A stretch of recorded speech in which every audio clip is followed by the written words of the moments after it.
What's up, butt plugs? It's Scott doing the Week 13 review and the playoff Week 1 preview. Last week I tried to do it in one big segment, which I couldn't because YouTube wouldn't let me. So this week I'm going to do the review for Week 13, and then I'm going to do the playoff preview for Week 1 on a separate YouTube thing. So there'll be 2 YouTube clips this week. Other than that, let's get to it. I woke up this morning, and I get up in the morning, I start the pot of coffee, I go outside, grab the paper, and I didn't watch any of the Monday night game last night, so I was like, alright, well, let's check the score, see how these guys did. And I opened up the sports page, and on page 1 of the headline, right below sports, I see this. And that got me thinking, Baltimore must have gotten their asses kicked. Either that or Mason Crosby must have kicked 9 field goals in order for that to happen. Baltimore did get their ass kicked. They sucked in the first half, apparently. I guess that's what they were saying on SportsCenter this morning. But anyways, let's get to it. Game 1 of the week. Usually I do myself, but since this is a special week, as Craig finally won, I'll do him and Joe. Flying Frog Brigade versus Charlie Weiss interns.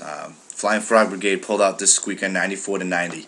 He was up by 27 points from Tony Romo, 18 apiece from Jonathan Stewart and the Broncos D. Poor Joe gets screwed. Donovan, he was led by 26 points from Robert Meacham, followed by 14 points from Donovan McNabb. Probably would have won had the Eagles not let Michael Vick run for a touchdown and pass for a touchdown against the Falcons.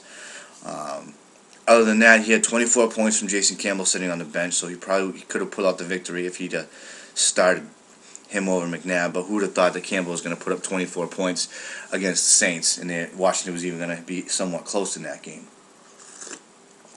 With the win, Cragen goes to 1-12. With the loss, Joe goes to 3-10, and is going to be subject for a lot of ball busting for the next year or so. I'm not going to let you live this down in the preseason, postseason, or the start of the baseball season. Good luck in Florida, Joe. You're going to need it. Game 2, Charlotte 49ers versus Team No Names. 49ers been the hottest team in the league all year. I don't even know how they lost 2 games, but they did. It was probably when Breeze was on a bye week and Peterson was on a bye week. But other than that, No Names ended up pulling this one out 127-106. He was led by 22 points from Drew Brees and 20 points apiece from Larry Fitzgerald and Joseph Adai. Poor No Names.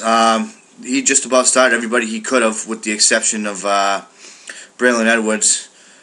He could have started him instead of Mushin Muhammad, who got 8 points. Braylon had 10, but it still wouldn't have mattered. He played everybody that he could have and should have. With the win, 49ers go to 11-2, and with the loss, the No Names fall to 6-7. Game 3, Planet Piss versus Angry Beavers. Beavers pulled this one out 92-69. He was led by 22 points from Brandon Jacobs, 18 from Tom Brady. Also had 18 points from Roy Williams sitting on the bench, but it didn't matter.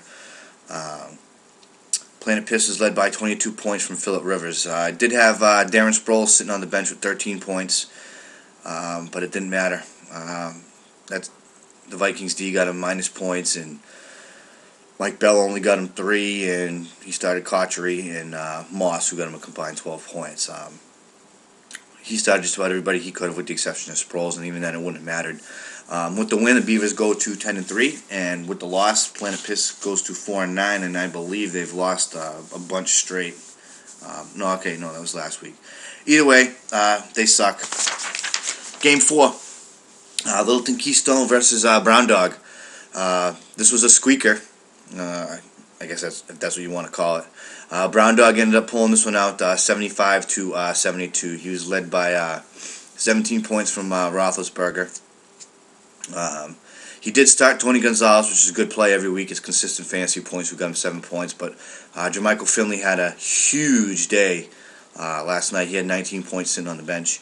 Other than that, Brown Dog played everybody they could have. Keystone led by 15 points from Brandon Marshall.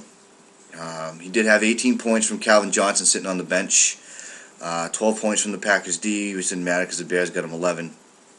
And Fred Davis, the tight end in Washington, had 11. So any one of those other plays possibly could have got him the win there. With the win, Brown Dog goes to 5-8. With the loss, Keystone goes below 500 to 6-7. Game 5, in a matchup of Jim Brown division hopefuls. Touchdown My Pants versus Palmer Behind. Touchdown My Pants ended up winning 90-67. He was led by 20 points from San Antonio Holmes, 19 from the Panthers D, and 10 points apiece respectively from Matt Schaub and Thomas Jones. Palmer was led by 16 points from Roddy White. He did have 18 points from the Eagles D sitting on the bench and 16 from Vince Young. But I don't know, I would have played Carson Palmer against that Lions D too. With the win, Melanson goes to 8-5. With the loss, Palmer goes to 8-5, and that creates a 4-way tie for first place in the Jim Brown division. Because this next game, Republican versus Amazing Larry, both teams also finish 8-5. Republican versus Amazing Larry. Republican ended up pulling this one out 110-97. Had me a little scared on Monday night there. Aaron Rodgers was on fire, and that's who he had going. Thank God it stopped there, though.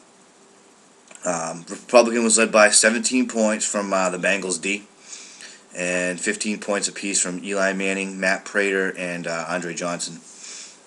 Did have 23 points from Kurt Warner sitting on the bench, which I can defend that. He was supposed to be a game-time decision, and I wasn't going to risk it. Plus, who'd have thought Minnesota would have sucked so bad?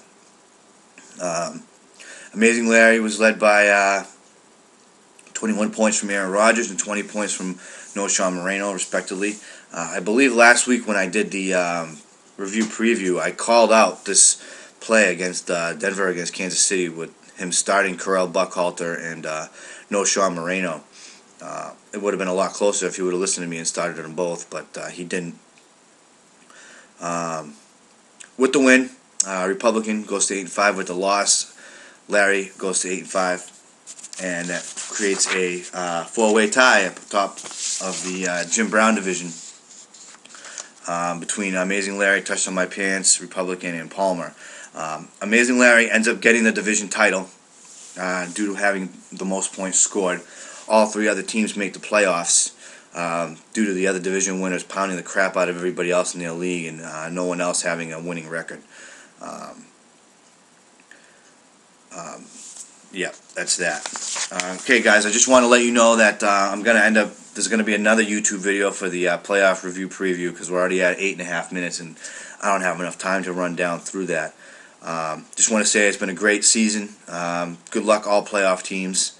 Remember to keep in mind that you need to watch those waiver wires, read up, and pay attention because there might be some guys that might only be playing a quarter or two for teams that already have shit wrapped up.